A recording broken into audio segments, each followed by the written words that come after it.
Wara illi fil-jiem li għaddew u imbonniċ il-Ministru responsabbli mill-koordinazzjoni tal-istrateġija post-COVID-19 wara illi għadu mingħajr strateġija, it-tlieta filgħodu il-Ministru għall-Ekonomija Silvio Xkembri tax jifhem il m'għandux idea meta se tibda ddur ir-rota ekonomika s-sidin tar-ristoranti u l-barijiet. Mistoqsi direttament minn Net News jekk għandux timeline preċiż għal ħaddiema Maltin u Għawċin, il-Ministru Xkembri farfar fuq l-awtoritajiet tas-saħħa. Insellim lek Ministru, nsellim il-daw kollha preżenti. Ministru, ir-ristoranti, il-barijiet, il-każini m'għandhomx idea x'se jagħmlu bħalissa.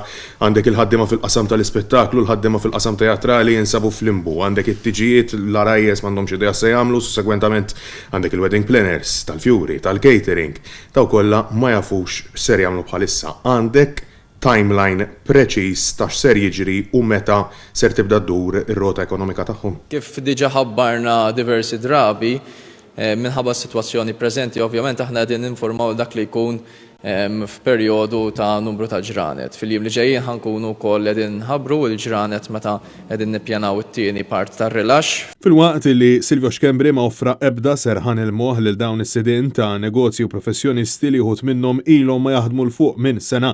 Posta sidien qed jinsistu illi il-wage supplement mhux qed ikun biżżejjed sabiex isalvaw ħobżhom.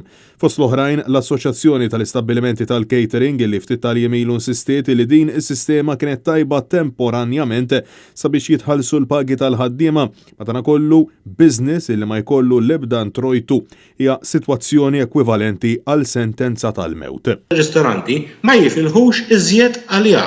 Jiena qed nistennew li ħanaw numru sostanzjali ta' stabilimenti li mhux se jerġgħu jiftu jew li bidlu dejn li għalija xorta dak il-persuna tilef il-ħobża ta' kuljum tiegħu.